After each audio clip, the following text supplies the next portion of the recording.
نحمده ونصلي على رسوله الكريم اما بعد فاعوذ بالله من الشيطان الرجيم بسم الله الرحمن الرحيم رب اشرح لي صدري ويسر لي امري واحلل عقدة من لساني يفقهوا قولي. ہو سکتا ہے آپ سوچ رہے ہو کہ رمضان تو گزر گیا، اب رمضان سے متعلق آیات کیوں پڑھی جا رہی ہیں؟ عقل مند انسان وہ ہوتا ہے جو کسی خاص موقع، کسی خاص وقت کے آنے سے پہلے اس کی پلاننگ کرتا ہے، اس کی تیاری کرتا ہے. مثلا کوئی شادی کا موقع ہے، کوئی ٹریولنگ ہے، کوئی بھی اہم کام ہے، کسی سے ملاقات ہے، تو پہلے آپ اس کے لیے پلاننگ کرتے ہیں کہ یہ کام کیسے کرنا ہے، اس کے لیے پوری تیاری کرتے ہیں، اس کے لیے وقت لگاتے ہیں، پھر وہ وقت آ جاتا ہے، وہ موقع آ جاتا ہے. تو جتنی اچھی آپ کی پلاننگ ہوتی ہے، جتنی اچھی آپ کی تیاری ہوتی ہے، جتنی پہلے زیادہ آپ نے محنت کی ہوتی ہے، اس کے مطابق آپ کا وہ موقع اتنا ہی زیادہ اچھا خوبصورت گزرتا ہے.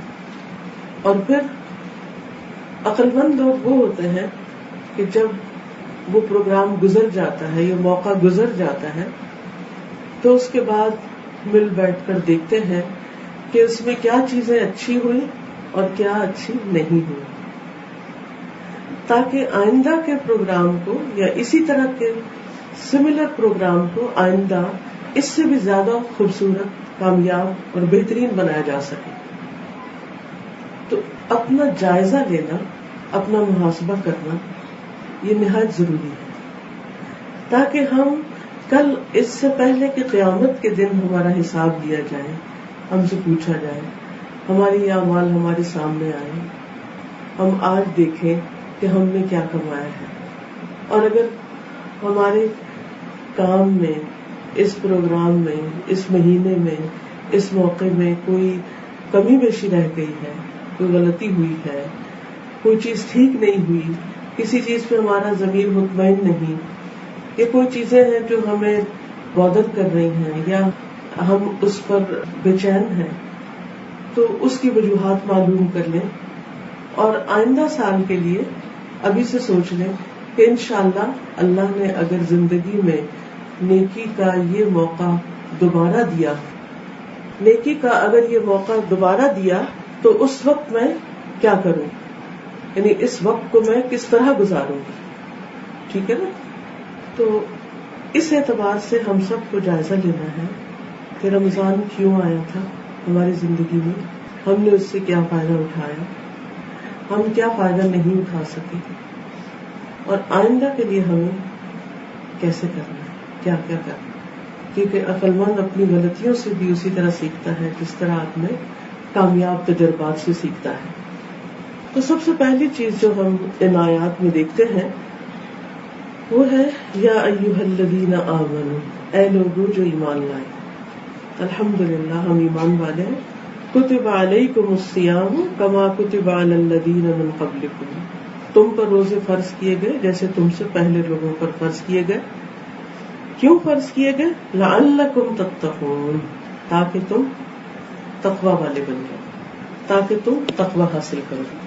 تو یہ تھا ہول سول مقصد رمضان کے آنے کا، کہ ہمارے اندر تقوی پیدا ہو جائے. رمضان میں دن کو روزہ رکھنا، رات کی تراویح اور قیام، اور پھر اس کے علاوہ بھی نیکی، صدقہ، خیرات، جو بھی اللہ تعالیٰ توفیق دے، یہ ساری چیزیں اصل میں ایک خاص مقصد کو حاصل کرنے کے لیے تھی، اور وہ تقوی. اب ہمیں اپنے آپ سے پوچھنا چاہیے کہ کیا واقعی رمضان گزرنے کے بعد مجھے یہ محسوس ہوتا ہے کہ میرے اندر تقوی پیدا ہوا ہے، یا جو تقوی پہلے تھا اس میں اضافہ ہوا ہے. رمضان کے بعد میری ایمان کی حالت، میری ایمان کی کیفیت، اس میں پہلے سے زیادہ اضافہ ہوا ہے. ہم سب اپنے آپ سے پوچھیں کہ کیا واقعی رمضان ہمارے ایمان میں اضافے کا ذریعہ بنا ہے؟ کیا رمضان میرے اللہ سبحانہ تعالیٰ کے ساتھ تعلق میں اضافے کا ذریعہ بنا ہے؟ کیونکہ تقویٰ کیا ہے؟ تقویٰ دراصل اللہ کا ڈر، اور اللہ کے ڈر کی وجہ سے گناہ چھوڑنے اور نیکی کے کام کرنے اور اطاعت کرنے کا نام ہے. گویا اللہ سبحانہ وتعالیٰ کے ساتھ تعلق بہتر ہونے کا نام.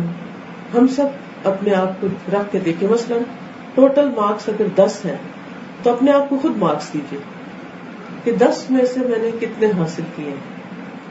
5 کیے ہیں, 8 کیے ہیں, 10 کے 10 کیے ہیں.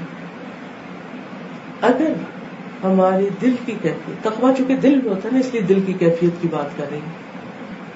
اگر ہمارے دل کی کیفیت, ہماری ایمانی حالت, ہمارا توکل, ہمارا اللہ پہ یقین, ہماری اللہ تعالیٰ کے ساتھ محبت, ہماری اللہ تعالیٰ پر ڈپینڈنسی, اس کے ساتھ ہماری مناجات, سرگوشیاں, دعائیں اور ایک قرب کا احساس پہلے سے بڑھ چکا ہے, تو گویا رمضان ہمارے لیے بہت بڑی نعمت ثابت ہوا ہے, بہت فائدے کی چیز ثابت ہوا ہے. اور اس پر واقعی ہمیں پھر خوش ہونے کا حق ہے, اور اس خوشی میں لعلکم تشکرون, شکر ادا کرنا چاہیے. لیکن اگر وہ پہلے جیسا ہی ہے, بس یوں ہے جیسے کہیں جا رہے تھے اور اچانک کسی اور فیز میں داخل ہو گئے, پھر وہ فیز ختم ہوا تو پھر پہلے واپس, جیسے ہوتا ہے نا بچے گیمز کے لیے جاتے ہیں, پھر گیم شروع کرتے ہیں, پھر وہ گیم ختم ہو جاتی ہے, بس اس کے بعد واپس اپنے ویسے کے تیسے. تو کیا ایسا تو نہیں تھا کہ بس ایک گیم تھی جو ہم نے کھیلی اور اس کے بعد بات ختم, ہم پھر وہیں کے وہیں جس دنیا سے ہم نکل کر گئے تھے اسی دنیا میں پھر واپس آ گئے ہیں. زندگی پھر وہی کی وہی ہے اور ہمارے کسی عمل میں کوئی تبدیلی نہیں آئی. تو پھر رمضان کے ہماری زندگی میں آنے کا اصل مقصد پورا نہیں ہوا.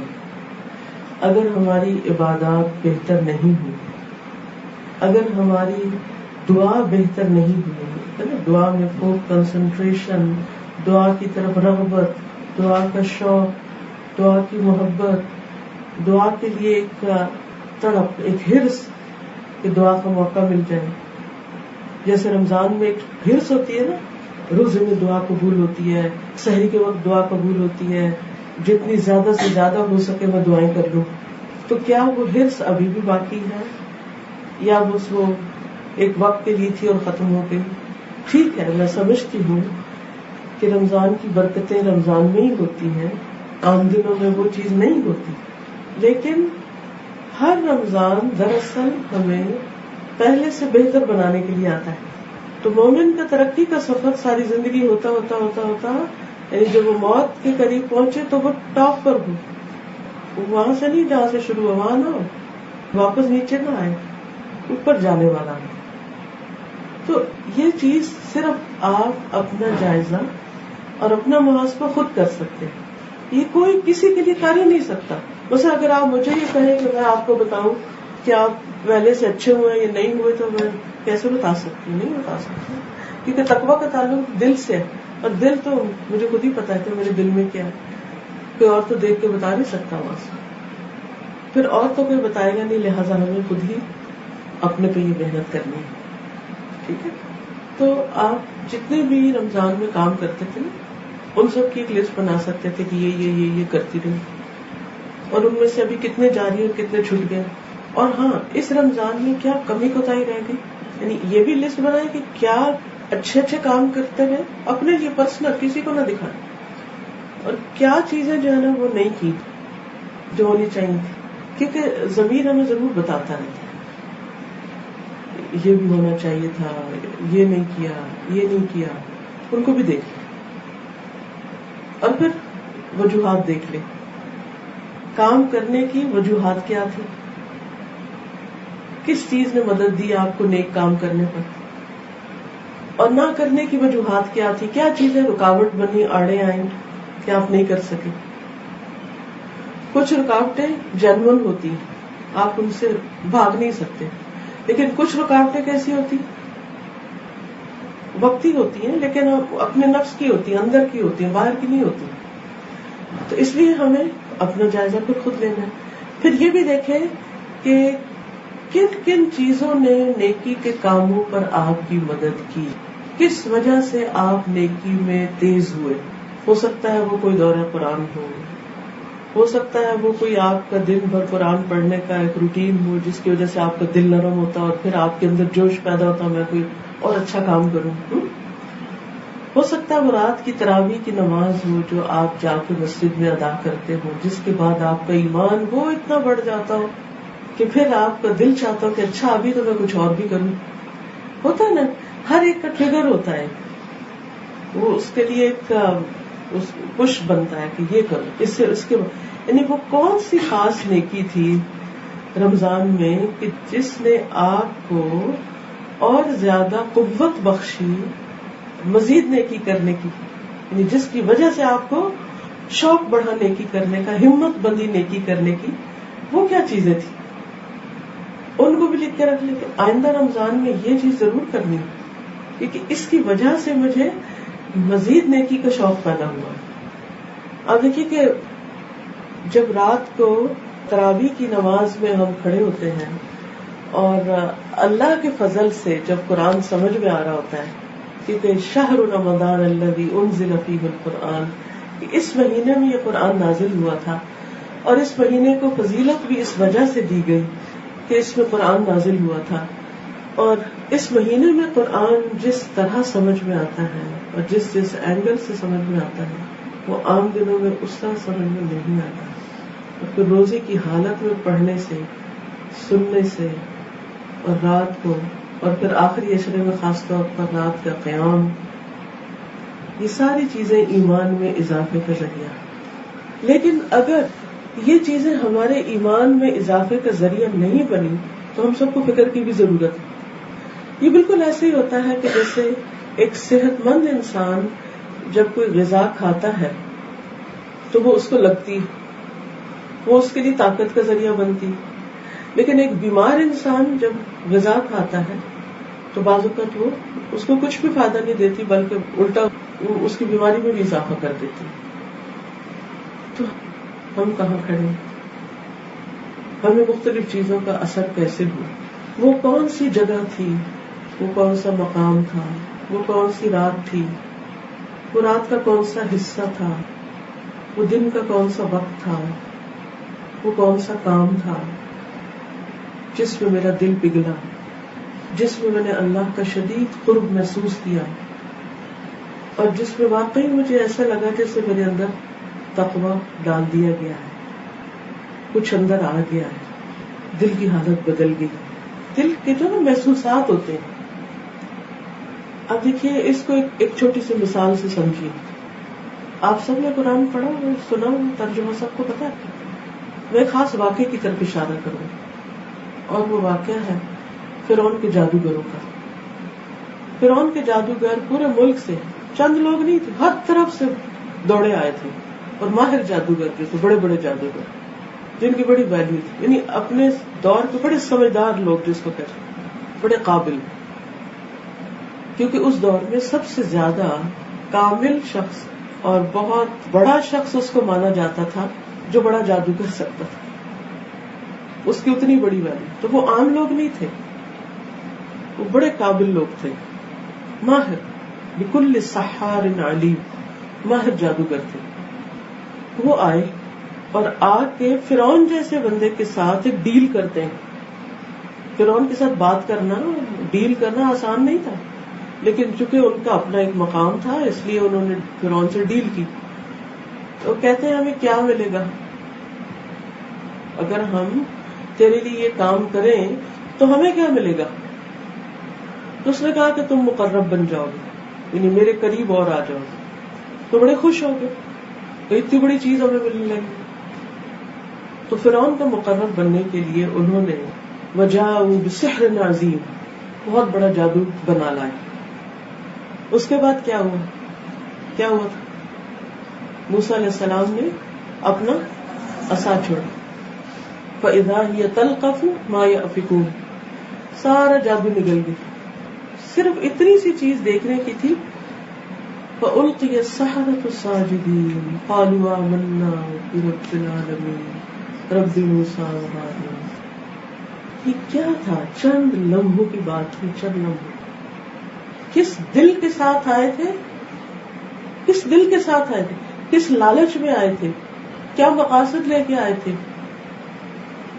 اور کیا بن گئی. دل کی حالت تھی نا اپ سائڈ ڈاؤن، بالکل پلٹ گئی. فوراً ایمان لے آئے، سجدے میں پڑ گئے، موسیٰ علیہ السلام کو مان گئے. فرعون نے دھمکیاں دی، اس نے کہا فقد ما انت قاض انما تقضی هذه الحیات الدنیا، جو کرنا کر لے، تو بس اس دنیا کو نقصان کرے گا، ہمیں تو اس سے بھی فرق نہیں پڑتا کہ تو ہمیں مار ڈالے، مار دے. کیا ایمان ہے، کیسا ایمان، کتنی دیر لگی تھی یہ ایمان آنے میں؟ ہاں؟ بس ایک عصا، اور عصا نے کتنی دیر لگائی ہوگی. تو ایمان آنے میں بھی اور بعض اوقات جانے میں بھی دیر نہیں لگتی. اسی لیے یا مقلب القلوب ثبت قلبی علی ربنا لا تزغ قلوبنا بعد اذ ہدیتنا وہب لنا من لدنک رحمۃ انک انت الوہاب. تو رمضان میں بہت سی ایسی چیزیں ہوتی ہیں کہ جس میں ایک دم آپ کے اندر ایسا لگتا ہے کہ روشنی آ گئی. خاص طور پر جب قرآن سن رہے ہو، چاہے تراویح میں سن رہے ہو، چاہے دورہ قرآن سن رہے ہو، یا جیسے بھی، یا آپ ایمان کی کسی مجلس میں بیٹھے ہو. کیونکہ رمضان ایک اجتماعی عبادت ہے. اللہ تعالیٰ یہ بھی کر سکتے تھے نا کہ اچھا تم سب لوگوں کو نا سال میں 1 مہینہ روزے رکھنے ہیں، جب چاہو رکھ لو. اب کوئی کبھی رکھتا، کوئی کبھی رکھتا، کوئی کبھی رکھتا نہیں، لیکن اللہ نے سب کو رمضان میں اکٹھا کر، مشرق مغرب شمال جنوب، کالے گورے عرب عجم، سب کے سب 1 مہینے میں رکھیں گے، اکٹھے شروع کریں گے، اکٹھے ختم کریں گے. اور اس دفعہ تو بہت ہی خوشی ہوئی کہ سب کی عید اکٹھی ہو گئی، اور بھی زیادہ خوشی کی بات تھی. خیر، تو یہ جو سب کا ایک روزے سے ہونا اور پھر سب کا ایک ہی مقصد کے لیے روزہ رکھنا، تقویٰ کے لیے، کٹھے کھانا، فیملی کا بھی کٹھے ہونا. ورنہ اب تو حالات یہ ہو گئے نا کہ کوئی کسی وقت جا رہا ہے جاب پہ، کوئی کسی وقت آ رہا ہے، کوئی کسی وقت اسکول جا رہا ہے، کوئی کسی وقت چھٹی ہو کے آ رہا ہے. ہر ایک کے کھانے کے وقت بھی فرق ہو گئے. زیادہ تر ڈنر کٹھے کر لیں، وہ بھی بعض اوقات مشکل ہو جاتا ہے. تو رمضان نے سب کو اکٹھا بھی کر دیا، صبح شام. مجبوراً سب کو ایک ہی جگہ بیٹھنا پڑا، آپس کی محبتیں بھی بڑھی. اور ان آپس کی یہ محبتیں جو بڑھتی ہیں نا، اس سے بھی ایک ایمان بڑھتا ہے. کیونکہ صلہ رحمی جو ہے نا، رشتوں کا آپس میں جڑنا، چاہے وہ اپنے ہی بچے ہوں، سب سے پہلا حق تو ان کا ہے نا، چاہے اپنے ہی بہن بھائی ہوں، چاہے اپنے ہی ماں باپ ہوں. تو جو خون کے رشتے ہیں ان کے ساتھ بیٹھ کے آپ کھاتے پیتے ہیں تو کیا ہوتا ہے؟ آپ اللہ کا ایک حکم پورا کر رہے ہوتے ہیں، یعنی اس سے بھی ایمان بڑھتا ہے. اور پھر سحری جب کھاتے تو فرشتے دعائیں کر رہے ہوتے ہیں، وہ بھی ایک ایمان بڑھانے کا وقت ہوتا ہے. پھر ایک دوسرے کو یاد دہانی کراتے ہیں. میں تو بیچ بیچ میں کہتی تھی والمستغفرین بالاسحار. وہ بچے ہوتے ہیں نا، بعض اوقات اگر یہ کرو یہ کرو یہ کرو یہ کرو، وہ ذرا ڈسٹرب ہو جاتے ہیں. تو اگر آپ چھوٹی سی آیت ریمائنڈر دے دیں، جیسے ہم نے فونز پہ ریمائنڈر لگائے ہیں، اگر بس اس طرح کا کوئی ریمائنڈر آپ دے دیں نا، لمبی بات نہ کریں، بچوں سے تو بڑا فائدہ ہوتا ہے. تو وہ سر ہلا دیتے ہیں، ہاں ٹھیک ہے. اور اگر آپ اپنی زبان میں تقریر شروع کریں تو وہ پھر ایسے دیکھتے ہیں کہ آپ کیوں ایسی بات کریں. تو یہ بھی ایک ایمان بڑھانے کا ذریعہ ہے. ٹھیک. پھر صدقہ خیرات جو ہے، ایک کھجور تو کیا، آدھی کھجور سے بھی کسی کا روزہ آپ کھلواتے ہیں. وہ نہ صرف یہ کہ روزہ کھلنے کا ثواب، بلکہ جہنم کی آگ سے بچنے کا ذریعہ بھی ہے. کیونکہ حدیث میں آتا ہے نا کہ اتقوا النار ولو بشق تمرۃ، آگ سے بچو خواہ کھجور کا شق تک ٹکڑا، کھجور کا ٹکڑا دے کے کسی کو کیوں نہ بچو. وہ بھی کتنی اچھی کیفیت ہوتی ہے کہ آپ میز پہ بیٹھے ہوئے، آپ دوسرے کو کہتے ہیں آپ پہلے کھول لیں، آپ لے لیں، آپ لے لیں، سب کو دے رہے ہوتے. اور پھر خواتین تو بہت ہی ثواب لیتی ہیں، سب کو کھلاتی ہیں. تو یہ سب چیزیں کیا تھی؟ دراصل ایمان بڑھانے کا ذریعہ. پھر کچھ کام ہم کرنا چاہتے تھے لیکن ہم نہیں کر سکتے، اس کا وجہ سبب معلوم ہے، وہ کیوں نہیں ہوا. اچھا، کچھ وجوہات جینوئن ہوتی ہیں، لیکن کچھ وجوہات کی سمجھ ہی نہیں آتی کیا مسئلہ کیا ہے، کیوں نہیں ہو رہا یہ کام. پھر ہم کہتے ہیں کسی کی نظر لگی ہوئی ہے، اپنا ہے، رکاوٹ آ رہی ہے، ہم کرنا چاہتے ہیں لیکن ہو نہیں پا رہا. بس کام ہوتے ہوتے رک جاتا ہے. تو بعضوں کو تو نیکی کے کئی کام بھی ہوتے ہوتے رک جاتے ہیں. کیوں؟ کیا چیز رکاوٹ ہے؟ اس میں ہمارے اپنے ہی گناہ رکاوٹ ہوتے ہیں، ہماری اپنی غلطیوں بعضوں کا تو رکاوٹ ہوتی ہے. کیونکہ یہ ہو نہیں سکتا اللہ سبحانہ تعالیٰ کسی کو نیکی کا موقع نہ دے الا یہ کہ کوئی اپنے لیے خود ہی رکاوٹ کھڑی کرے. تو اس کے لیے بھی اسی لیے استغفار بتایا گیا. جب استغفار انسان پڑھتا ہے تو رکاوٹیں دور ہوتی ہیں، یعنی گناہ جو آگے رکاوٹ بنے ہوئے تھے وہ صاف ہو جاتے، کوڑا کر دیتا ہے، راستہ صاف ہو جاتا ہے جب آپ استغفار کرتے ہیں. کیونکہ رمضان سے پہلے ہم جو پڑھتے ہیں کہ لیکچر سنتے ہیں، کتابیں پڑھتے ہیں، یہ بھی کریں گے یہ بھی کریں گے یہ بھی کریں گے، کچھ چیزیں ہو جاتی کچھ نہیں ہو پاتی. جو نہیں ہو پاتی اس کی وجہ جان.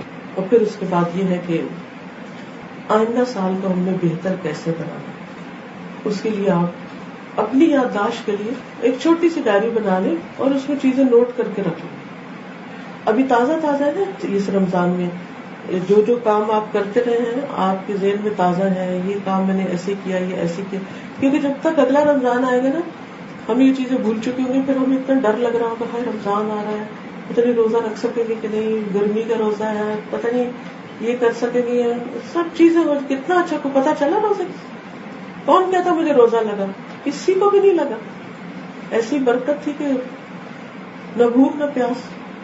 اور اگر چھوٹی موٹی پیاس وہ خشک ہوا بھی تو وہ ایسا نہیں کہ بھی ہمیں پانی نہ ملے تو ہماری جان نکلتی، کچھ بھی نہیں، بس نیچرل ڈرائنس ہے، وہ بھی ختم ہو گئی.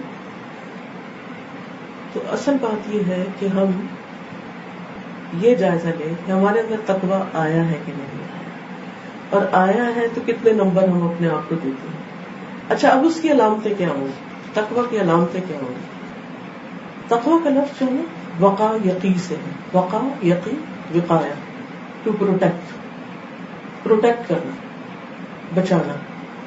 ٹھیک ہے، اپنے آپ کو بچانا. کس چیز سے بچانا؟ کس چیز سے بچانا؟ اللہ کی نافرمانی سے بچانا. اپنے ہر اس کو، اپنی مثلاً اپنی نگاہوں کو، اپنے کانوں کو، اپنی زبان کو، اپنے دل کو برے خیالات سے، سوچوں کو، سب چیزوں کو بچا کے رکھنا، انہیں محفوظ کرنا. کیونکہ روزے میں یہ کس طرح ہوتا ہے کہ انسان جب دل میں کوئی برا خیال آنے لگے تو انسان کہتا ہے میں روزے سے، چھوڑو اس کو. زبان سے کچھ نکل لگے تو انسان کہتا ہے چھوڑو میں روزے سے. کچھ دیکھ رہا ہے اس کے میں روزے سے، سننا نہیں چاہتا میں روزے سے، میرا روزہ خراب ہوگا، میرا روزہ خراب ہوگا. جیسے کھانا نہیں کیونکہ میرا روزہ خراب ہوگا، پینا نہیں میرا روزہ خراب ہوگا، وقت پہ نمازیں پڑھنی کیونکہ روزہ خراب ہو جاتا. ہر چیز اس لیے کرتے چلے جاتے کہ کوئی روزہ نہ خراب ہو. تو آپ سوچئے کہ یہ جو ہے نا بچانا بچ بچ بچ بچ بچ کے نکلنا. حضرت عمر رضی اللہ تعالیٰ عنہ کو بڑی فکر تھی کہ تقویٰ کیا ہوتا ہے، پتہ چلے ہم میں سے ہر ایک کو ہونی چاہیے. تو انہوں نے کعب احبار سے پوچھا، تو بہت بڑے عالم تھے، ان سے پوچھا تھا تقویٰ کیا ہوتا ہے. تو انہوں نے کہا کسی جنگل میں چلے جو خاردار ہو، کانٹوں والا، اور اگر چلے تو کیسے چلے. تو انہوں نے کہا کہ اپنا دامن بچا کے. کہا دنیا ایک خاردار جنگل ہے، کانٹوں والا جنگل ہے، اس میں چلتے چلتے اپنا دامن بچا بچا کے چلنا، یہی تقویٰ ہے. اپنے آپ کو بچائے جاؤ، بچاتے جاؤ بچاتے جاؤ، یہ تقویٰ. تو اب آپ بتائیے مجھے کہ رمضان میں تو ہم اپنے آپ کو بچاتے رہے، کیا وہ اسٹرینتھ اب بھی باقی ہے کہ ہم اس کے بعد بھی یہ پریکٹس، اب 2-3 دن تو 4 دن شاید گزر گئے رمضان کو، کیا وہ بچنے کی وہ صلاحیت اور قوت اور احساس، ایٹ لیسٹ احساس، باقی چیزیں تو بات کی بات ہے، یہ احساس کہ ہم نے بچانا ہے، کیا وہ ہے؟ تو اب میں چاہتی ہوں کہ آپ لوگ بھی بیچ میں شریک ہوں ڈسکشن کے، اور آپ اپنے تجربات بتائیں گے کہ کس چیز سے آپ کا ایمان زیادہ بڑھتا تھا، کس چیز سے گھٹتا تھا. اور یہ کنٹرول جو ہے، سیلف کنٹرول، جیسے گاڑی چلانی آتی ہے آپ لوگ، یا تو خیر چلانے نہیں دیتے، آتی بھی تو شاید بھول ہی گئی ہے آپ کو. بریک لگانے کا تو پتا ہے نا، آپ نے چلاتے جو چلاتے ہیں بریک لگاتے ہیں، بریک کب لگاتے ہیں گاڑی؟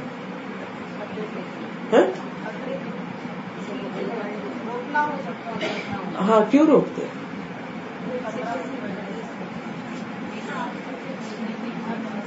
گاڑی کو بریک کیوں لگاتے ہیں؟ اس لیے لگاتے ہیں تاکہ ٹکر نہ ہو نا. ٹکر ہوئی تو کیا ہوگا؟ ہم گاڑی کو تو دوسری گاڑی کے ساتھ لگنے سے بچاتے ہیں، مگر انسان کے ساتھ ٹکر نہ لگائے اس سے اپنے آپ کو بریک کم ہی لگاتے ہیں. وہاں بھی تو بریک لگانی چاہیے. جب نہیں لگاتے بریک تو پھر کیا ہوتا ہے؟ گاڑی کو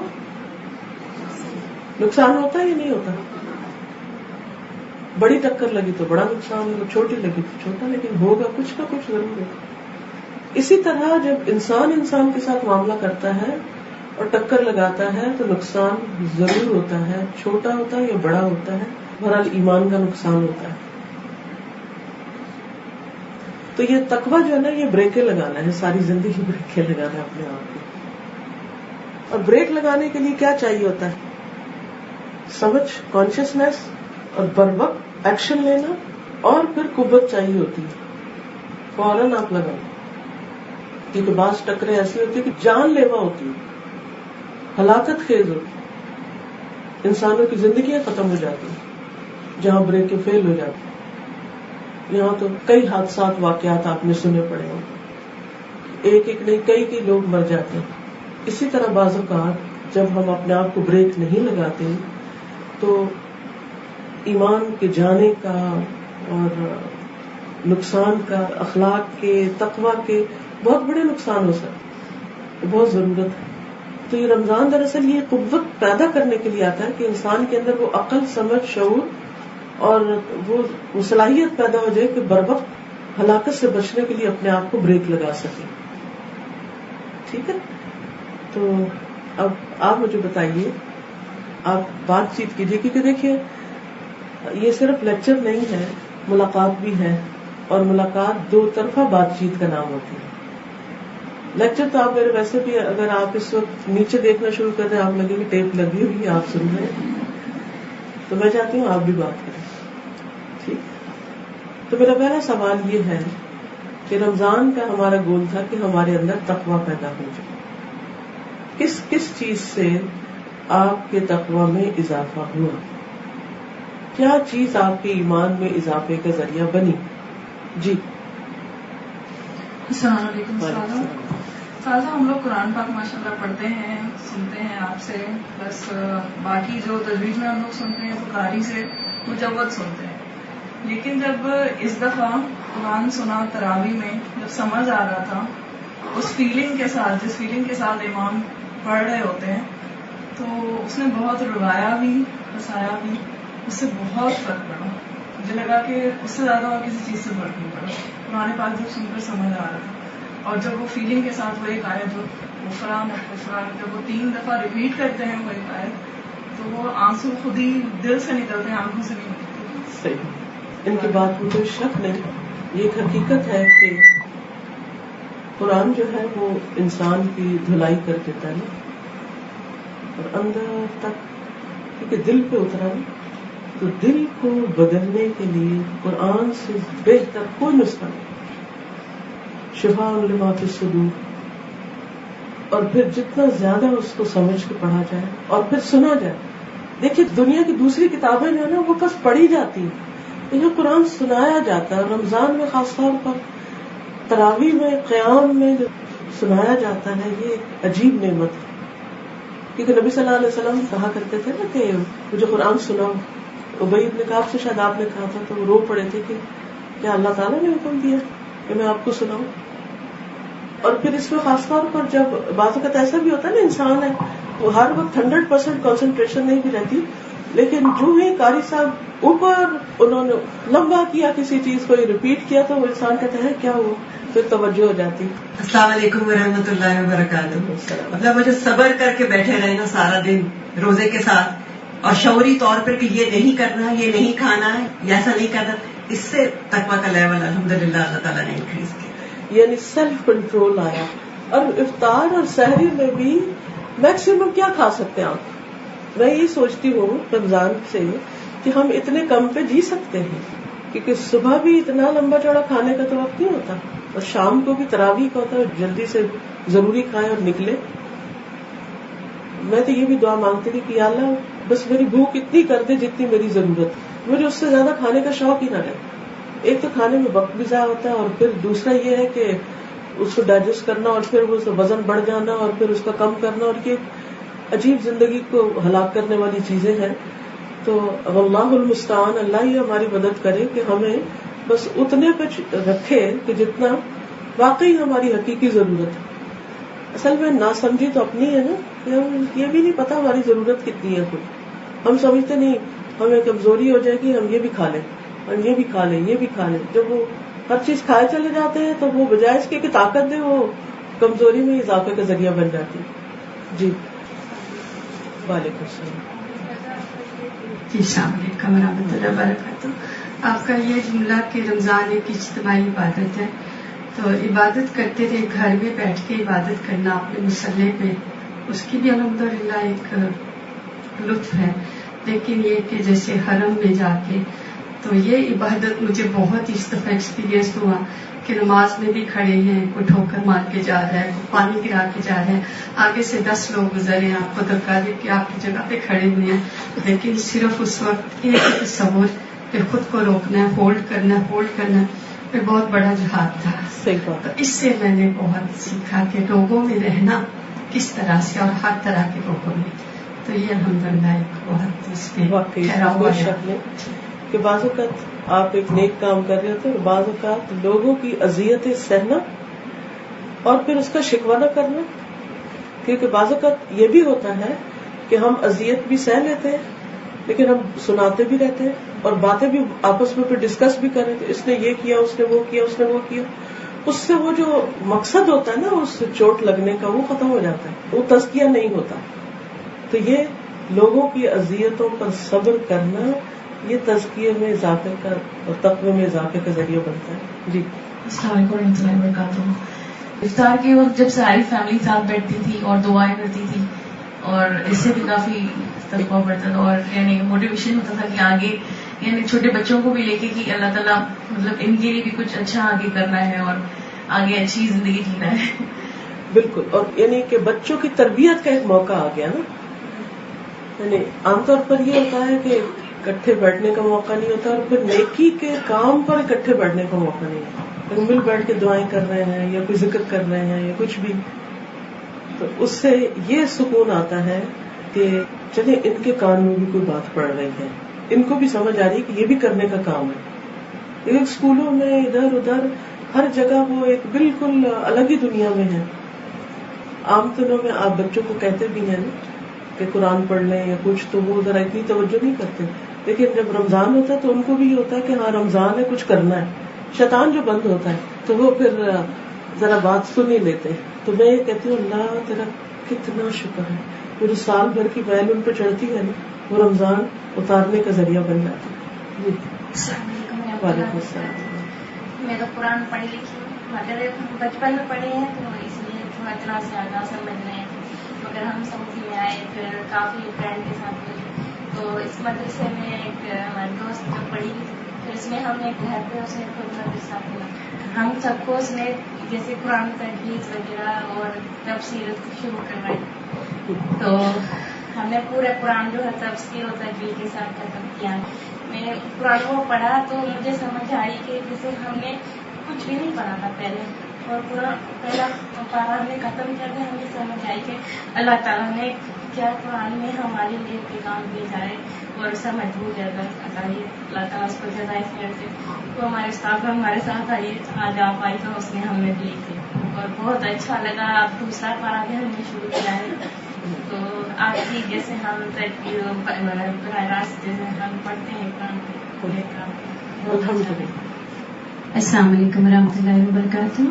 استاذہ آپ کے جو دورہ قرآن کے لیکچر سنے رمضان سے پہلے شروع ہو گئے تھے، تھوڑی تیاری مینٹلی کرنے لگے تھے، تو اس میں جب قرآن پڑھا آپ کی دفعہ تو زیادہ فوکس قرآن پہ تھا، پہلے دوسری چیزوں پہ رکھتے تھے. تو اس کے ساتھ میں ایک ہائی لائٹر رکھ لیا کرتی تھی اور قرآن میں ہائی لائٹ کر لیتی ہے آیات کو، اور آپ نے ایک دفعہ ایڈوائز کیا تھا کہ اللہ تعالیٰ کے اسماء الحسنہ کو بھی ہائی لائٹ کر لیا کریں، تو وہ بھی ہائی لائٹ کیا. اب میں جب بھی اپنا قرآن کھولتی ہوں تو اگر میں روانی میں آگے بڑھ بھی جاؤں تو ہائی لائٹڈ ورڈس پہ میری نظر جاتی ہے، میں سمجھ کے پڑھتی ہوں کہ کیونکہ کبھی کبھی آپ روانی میں پڑھتے ہیں تو اتنا معنی پہ غور نہیں کرتے. تو وہ اس چیز میں اتنی لذت محسوس ہوئی کہ مجھے لگتا تھا میں اکیلی بیٹھی پڑھی ہوتی تھی، پتہ نہیں کیا دنیا میرے چاروں طرف موجود ہے. تو بہت بہت اچھا لگا. اور تراویح میں تو خیر نیچرلی جب سمجھ میں آتا ہے تو آپ کی کیفیت بھی بدل جاتی ہے. السلام علیکم ورحمۃ اللہ وبرکاتہ. جی استاذہ، مجھے جو ہے نا رمضان میں جو تقویٰ کا تھا وہ مجھے ایک حدیث سے ہوا کہ حضرت علیہ السلام نے فرمایا کہ ہلاک ہو گیا وہ شخص جس نے رمضان کا مہینہ پایا اپنی نفرت نہ کروا سکا. تو اس میں آپ سے نے آمین کہا. اور میں سارا رمضان یہی سوچتی رہی کہ کہیں ہم ہلاکت کا باعث نہ بن جائیں، کہ اللہ تعالیٰ تو ہم سے جو ہے وہ قبول کر لے. اور جس دن آخری رات تھی مطلب تراویح میں، جس دن ختم القرآن تھا، بالکل 30واں روزہ جب تھا آخری، جب مولوی صاحب دعا کر رہے تھے تو میں یہی دعا کر رہی تھی اپنے ہاتھ اٹھا کے کہ اللہ تعالیٰ جو ہم نے صیام قیام عبادت کچھ بھی کیا اللہ تعالیٰ اس کو قبول کر لے اور ہمیں جو ہے وہ ہلاکت والوں میں شمار نہ کرنا، کیونکہ ہلاک ہو گیا وہ شخص جس نے رمضان کا مہینہ پایا اور اپنی مغفرت نہ کروا سکا، اور ہم کہیں اس میں شامل نہ ہو جائیں. یہی بات جب میں سوچتی تھی تو میں بہت روتی تھی کہ اللہ تعالیٰ ہمارے دل میں تقویٰ پیدا کر دے اور ہمیں ایسا بنا دے جیسا تجھے ہم سے مطلوب ہے. آمین. السلام علیکم. لاسٹ ٹائم جب آپ آئی تھی اس کے بعد یہاں آئی تھی تو آپ کی ایک بات میں الحمدللہ اس وقت میں موجود تھی. اس وقت آپ نے ایک بات شیئر کری تھی کچھ ملتے جلتے الفاظ میں کہ آپ نے اپنے بیٹے سے کہا تھا کہ جب ہم یہاں کھڑے ہوتے ہیں اور قرآن پڑھا جاتا ہے اور جو لوگ سمجھ کے اس کو روتے ہیں وہ بہت خوش نصیب ہیں، اور بہت بد نصیب ہیں وہ لوگ جو سنتے ہیں لیکن ان کی آنکھوں سے آنسو نہیں بہتے. تو یہ بات مجھے بہت زیادہ فیل کری تھی. الحمدللہ قرآن سے رشتہ جڑا، آدھا قرآن ہم لوگوں نے پڑھ لیا، سمجھ لیا. تو یہ چیز بھی کہ تراویح میں قرآن کو ہاتھ میں اگر ہم دے دیتے ہیں اور دیکھ کے، ابھی اتنا تو نہیں پڑھا، بعضوں کا اتنی آواز سے نہیں آتی، لیکن پڑھ کے جس طریقے سے اس دفعہ الحمدللہ قرآن ایسا پڑھا کہ جب پڑھا جاتا تھا اور قرآن ہمارے ہاتھ میں ہوتا تو ایسا لگتا تھا جیسے اردو زبان کوئی ہمیں سمجھا رہا ہے. اس طریقے سے اس علم کو حاصل کرنے کے بعد سے بہت زیادہ میرے تقویٰ میں اضافہ ہوا. ورنہ پورا قرآن کبھی ایک وقت ایسا تھا کہ میں یہ سوچتی تھی کہ 3 قرآن پڑھوں 4 قرآن پڑھوں، لیکن اس میں آخر میں کچھ بھی تقویٰ میں کوئی بھی اضافہ ہے، یعنی شاید اس لفظ سے بھی ہم آگے اتنا نہ تھے کہ اس کو دیکھیں کہ کیا ملا کیا نہیں ملا. اور اب تھوڑا سا بھی پڑھنے کے بعد جو لیا الحمدللہ اللہ کا احسان ہے. اللہ سبحانہ وتعالیٰ ہمیں استقامت عطا کرے. السلام علیکم.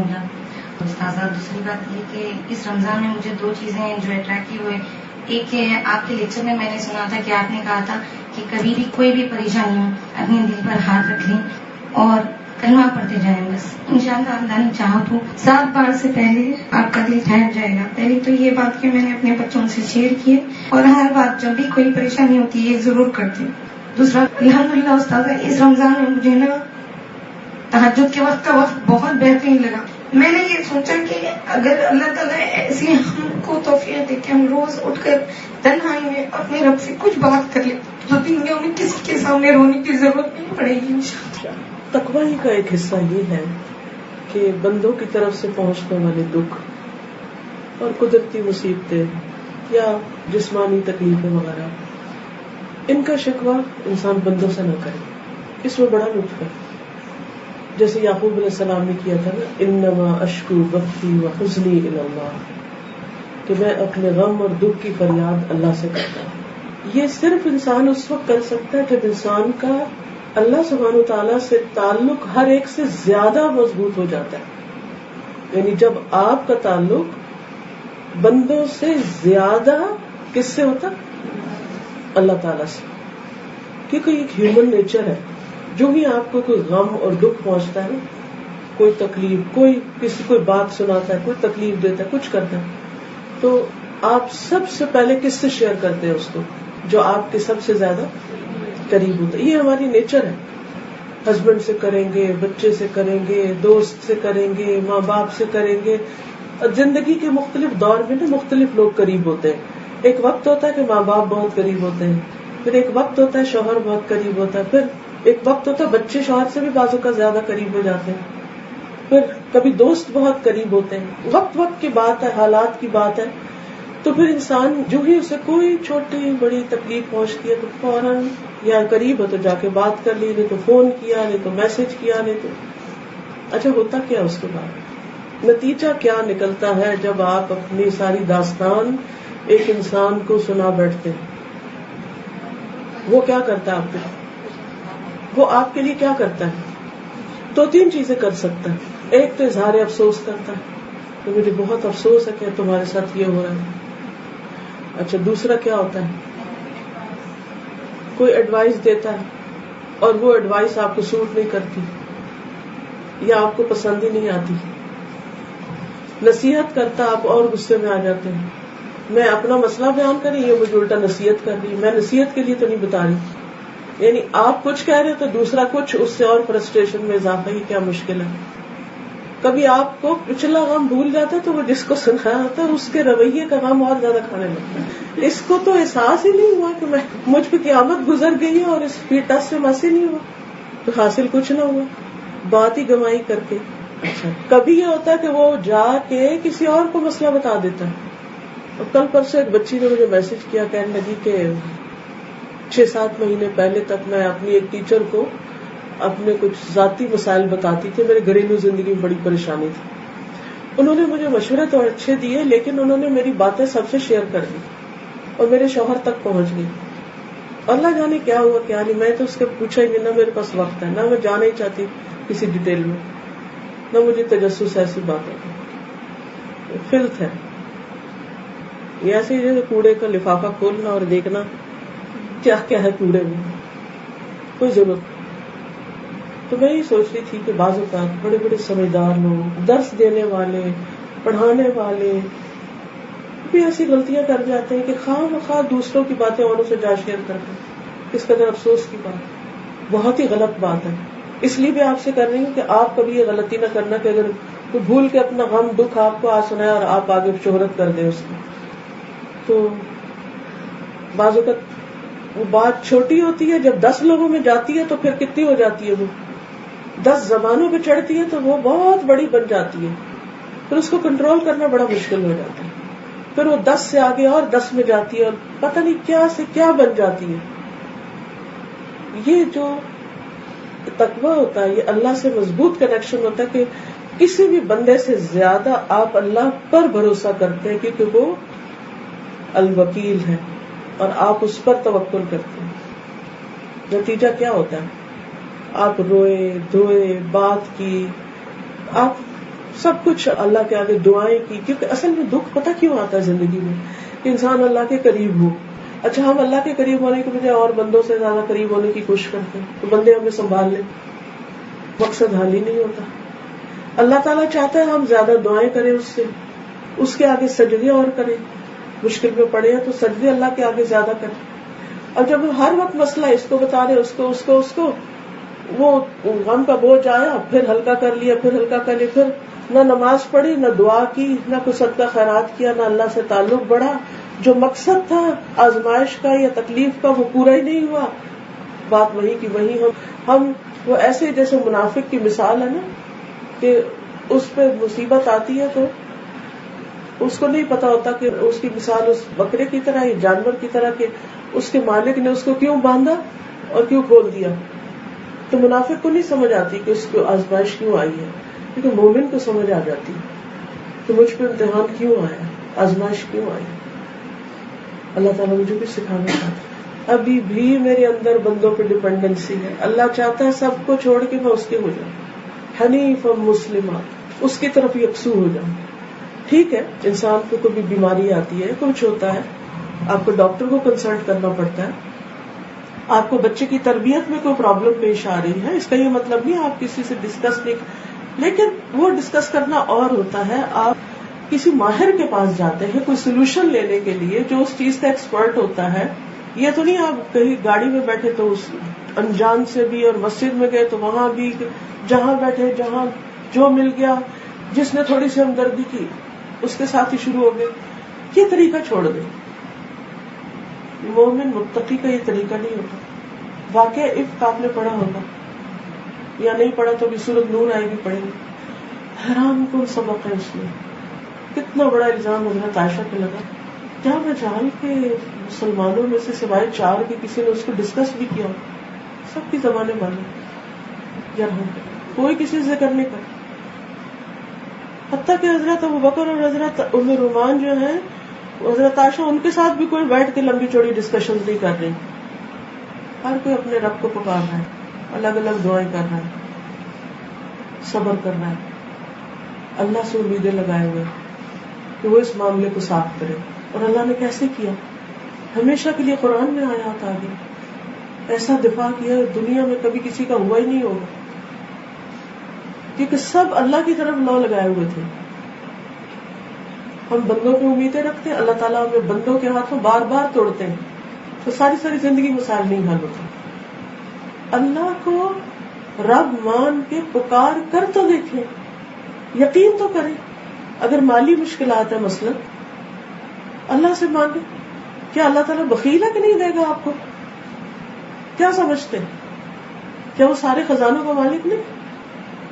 جب سے دنیا بنی ہے وہ دن رات خرچ کر رہا ہے، اور اس کے خرچ کرنے سے قطرے جتنی بھی کمی نہیں آئی اس کے خزانوں میں. اسے کسی سے پوچھ کے دینا ہوتا ہے؟ نہیں. اسے کچھ مشکلیں دینا؟ نہیں. اسے کوئی روک سکتا ہے؟ نہیں. کیوں نہ اس سے مانگے. کیوں مانگتے ہیں بندوں سے؟ کیوں توقع رکھتے ہیں ان پر؟ تو حقیقی تقویٰ اس وقت تک نہیں آتا جب تک صحیح اخلاص نہیں آتا اللہ کے ساتھ. انسان اللہ کے لیے جب تک خالص نہیں ہوتا، سب کچھ اللہ ہی کو نہیں سمجھتا. تو پچھلی دفعہ جو دورہ قرآن میں نے کرایا تھا، اس میں نے ایک ایکسرسائز کروائی تھی کہ قرآن مجید میں جہاں جہاں اللہ کے نام ہے وہاں پر رک کے سوچیں کون ہے اللہ. اگر اللہ کو پہچاننا چاہتے ہیں تو اللہ سبحانہ وتعالیٰ کے جو الاسماء الحسنی ہیں ان کو سمجھیں، ان پہ غور کریں. کون ہے میرا رب؟ جتنی زیادہ پہچان ہوگی، جتنی زیادہ معرفت ہوگی، اتنا زیادہ آپ کا ایمان بڑھے گا، اتنا زیادہ تقویٰ بڑھے گا. السلام علیکم استاذہ، میں پچھلے تقریباً 3 سال سے آپ کے بہت زیادہ لیکچر سن رہی ہوں. الحمدللہ قرآن کی تعلیم ختم کی اور دورہ قرآن اپنے بہن بھائیوں کو ارد گرد بھی شیئر کرتی ہوں. لیکن آپ نے جس طرح مجھے اللہ تعالیٰ کی پہچان کروائی ہے وہ پہلے کبھی میری زندگی میں نہیں تھی. اس کی کائنات میں اس کی نشانیوں کو دیکھ کے جس طرح میرا دل ہل جاتا ہے. ایک دفعہ آپ نے پرندوں کا بتایا تھا، تو اسکول سے جاتے ہوئے اپنے بچوں کو دکھا رہی تھی، دیکھو وہ برڈز بالکل کیو بنا کے جا رہے تھے. تو کہہ رہی تھی دیکھو لنچ باکس نہیں ہے ان کے پاس، بٹ دے آر گوئنگ. وہ پاکستان جا رہے ہیں، وہاں پر ان کی بریڈنگ ہوگی، وہ وہاں اپنے بیبیز لینے جائیں گے کلر کہار میں. تو مجھے آپ نے اتنی الحمدللہ اللہ تعالیٰ کے ساتھ میرا تعلق جیسا بھی بنا، الحمدللہ سب آپ کی وجہ سے بنا.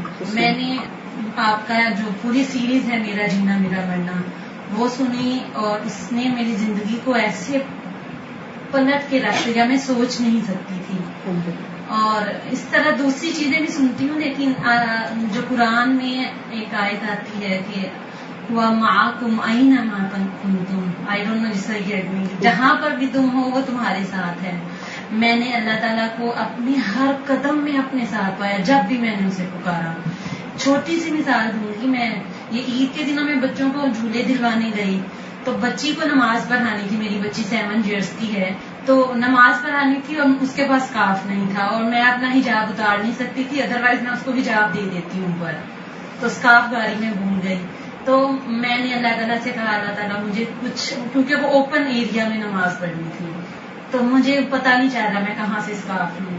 یقین کریں استاذہ میرے رونگٹے کھڑے ہو گئے. میں بیٹھی اور میں نے صرف یہ مانگا تھا اللہ سے.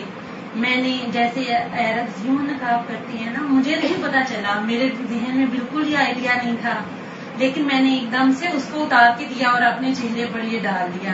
اور میرے اتنی اندر سے فیلنگز آئیں کہ یہ کیسے ہوا، میں نے تو سوچا بھی نہیں تھا. میں ہر چیز میں اللہ تعالیٰ کو اپنے ساتھ پا رہی ہوں الحمدللہ، اور یہ سب پہچان صرف آپ کی وجہ سے، قرآن کی وجہ سے. جی نہیں، مجھے قرآن کے ساتھ متعارف آپ نے یہ اللہ کا احسان ہے. جی ہم سب پر اللہ ہی. میرے کانوں میں آپ کی آوازیں آلویز چلتی رہتی ہیں، سوئے جاگے ہر وقت. شکریہ بہت بہت، اللہ تعالیٰ آپ کو بہت جزائے ہے.